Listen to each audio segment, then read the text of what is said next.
Shabbat Shalom. Shalom. Almost Chodesh Tov. We'll start that with Mariv, but we're starting a new month soon. And I have been thinking a lot about the ways in which the songs of our lives and the pauses and breaks in our lives are constantly in conversation. And I remember the first time that I was really brought into this within music was when I was studying at Yeshivat Hadar, and I was lucky enough to have song circles with Joey Weisenberg. It was toward the beginning of when he was really starting his beautiful music and spiritual music in the trad egal world. And we would sing together, and he would always say that it wasn't just about the singing, but it was also the pauses that we would take. It was also making sure that we didn't try to jump in too quickly and not leave that moment or those pauses within the melody, and even after, when we would finish, there would just be a ringing silence that was there. And part of this experience, I think, you see it in many different places, in many different traditions that speak about this, the music also being in the silence and in the pauses. And this idea of living and hearing this song for ourselves, this elegant dance between song and silence, I think is actually what lives at the heart of tefillah, of prayer, of our prayer and of our deep service to God. While Korach, which is our parsha this week, is ultimately unsuccessful in a rebellion that he tries to do against Moshe and Aaron, and this rebellion is what takes up the majority of the parsha. It's at the very end of the parsha that we start to learn a lot of the laws and the details that have to do with the priests, the Kohanim, and the Levites, the Leviim, and the offerings that have to be given to them and from the rest of the people. But really it's just about the laws of what does it mean to be a priest? What's the job of a priest? And what's the job of the Levites in the temple? And the priests were the ones who were known who were doing the sacrifices, the heavy lifting, the hard work of the sacrifices, and the Levites were there playing music and bringing instruments and singing, and the Psalms, and a lot of our tradition, the musical part of our tradition, actually is birthed there with our Levites. And in Bamidbar, at the end of our parsha of Korach, it says, V'avad halevihu. V'avad halevihu. So it's going to tell us that this is what the Levi'im are going to be doing. That's the introduction to it.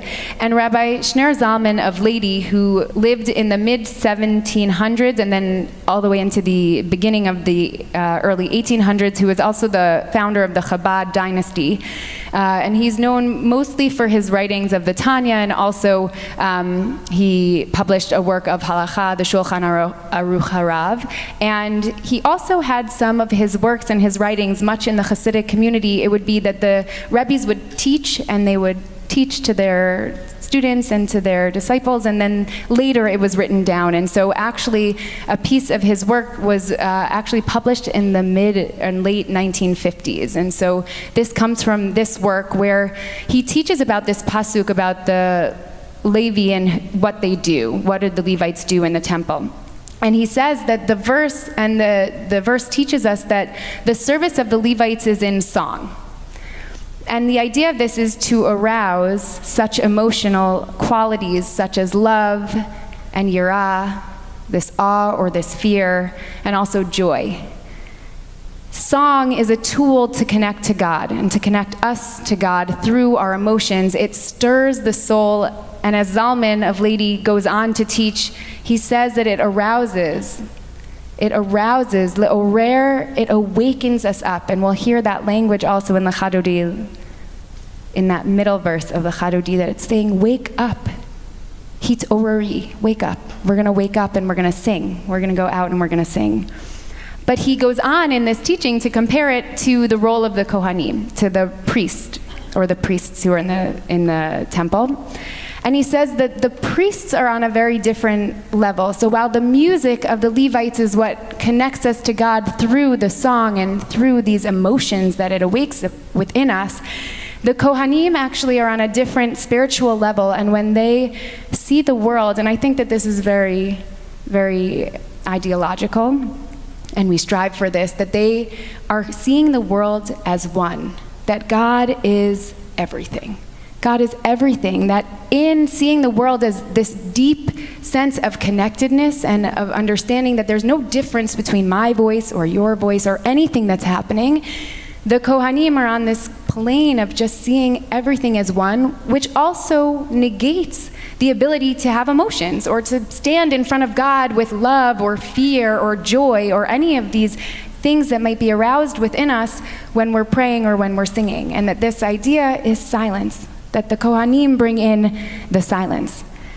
And much of the Hasidic tradition brings about this idea that we have each of these deeply in us, in our experience of prayer within us. And I don't have to tell you this is the human experience of the songs that we hear, the kind of worship that we have in our voices, but also in the silences and in the pauses that we have that allow us to dig deeper into those songs, and that both of them are in this constant back and forth of the silence awakening the song and the song awakening the silence, and that this is that beautiful dance that we keep doing. And it's also how we engage with the week and Shabbat. I like thinking about this, that it's not only in song, but that we also have the 6 days of the week, and we're going and we're moving, and that's kind of the song of our lives in so many ways. And then we come to Shabbat, which is that silence. It's the pause. It says, hold on. What is the song we're actually singing during the week? What is happening?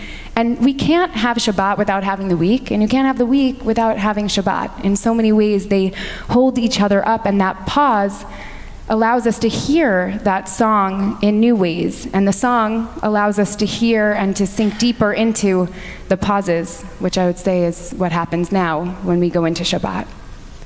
And as we live through this extremely noisy time, it's a time that often actually feels like the noises are not a song, that there's no rhythm and there's no song to be heard in all of the noise of the news and in the fear and the uncertainty that we step into in our world today. And I pray, actually, that on this beautiful Rosh Chodesh and Shabbat, that we get both, that we start the new month of Tammuz, which is the month we'll be bringing in, and that we find within us our prayers, the prayers that we have tonight, and the ones that we have throughout the new month, and the ones that we have that live deep, deep within us, both the service of the Levites, those songs that we sing, the songs of our lives, the songs that come out of our mouths, and also the moments where we reach that plane of the Kohanim, where we feel that deep sense of connectedness, even if it's for a split second. Even if it's for one moment when we feel that deep sense of connectedness, and that the profound moments of renewed awakening and connection through both our song and the silence in our lives is what allows us to move forward and to hear not only the song of our own lives, but the song and the harmonies that we make together. Shabbat Shalom.